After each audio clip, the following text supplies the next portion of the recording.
I suppose I wasn't really prepared for how immediately you, as a person, suddenly becomes Hugh Grant, the sort of public figure, and that in fact, the longer it goes on, the further and further away these two people drift, until by the end, I have absolutely no recognition of this Hugh Grant that's written about and you know, on the television and stuff like that, because it really becomes so utterly different. Because journalists, and I think it's like Julia Roberts says in the film, you know, no stories ever go away, even if they're false. Someone looks them up; they're all computerized now, and so wrongnesses perpetuate themselves, and it's like Chinese whispers until you end up with this hilariously different public persona. So yeah, I met Obama and I had my whole speech planned, and he was introducing himself to everyone, and they were talking about the way that they were going to change the world, and he came to me and I just was like, hey, yeah, hope. It was just like me summoning hope for myself. It was awful. But so the only thing I could think of was that he had left my husband a voicemail when he was running for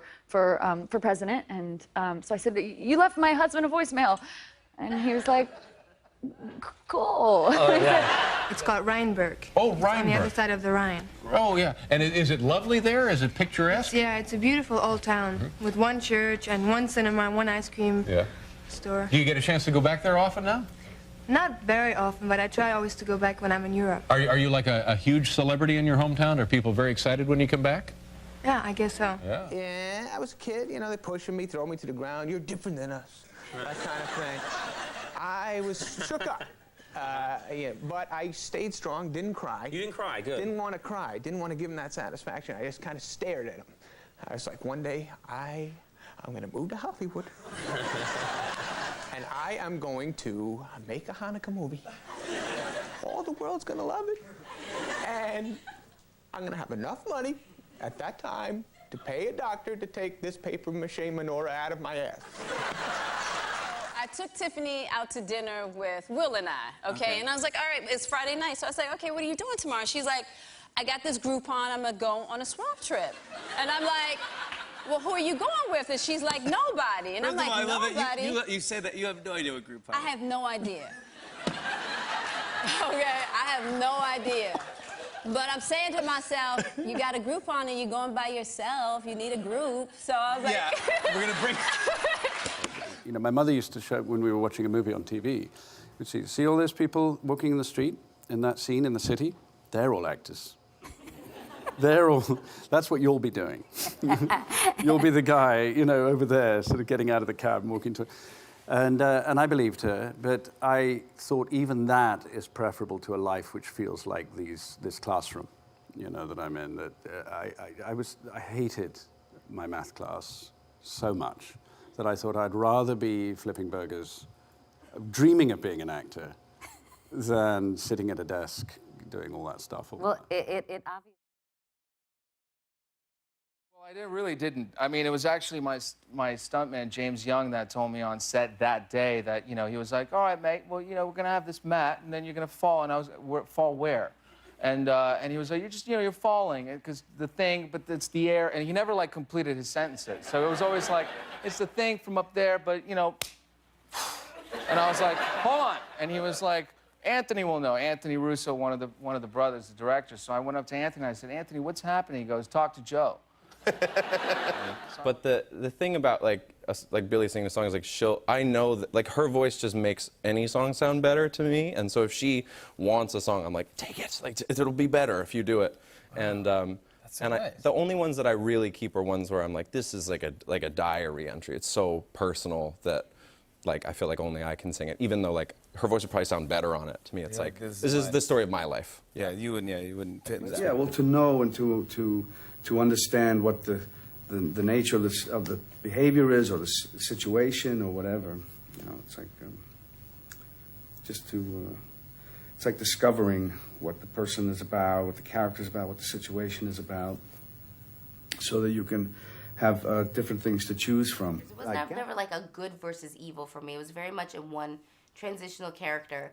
I rooted her in honesty, and I looked at her as like a young girl who just has her heart broken. I loved working with James Franco. He was great.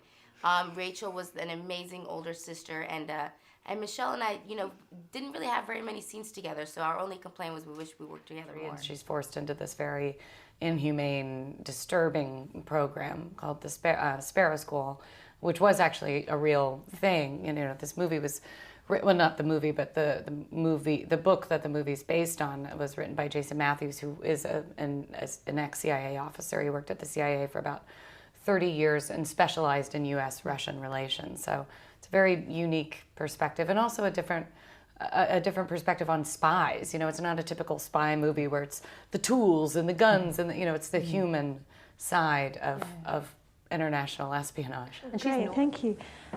Well, really, the problem is I've been working on the next 2 albums since that show, and in many ways that show was the visualization of the first 2 albums. So before I could do another show, I needed another 2 albums to make it completely different again. I remember thinking as it's the stuff that fairy tales are made of. We have a fairy princess. We have an innocent farm boy who yearns for adventure. Alec Guinness is a wise old wizard who teaches me a mystical forest, somewhat like Merlin would teach a young King Arthur. Yeah, kind of. It like takes like the sports movie genre and kind of like twists it on his head to be like a brilliant satire of like masculinity.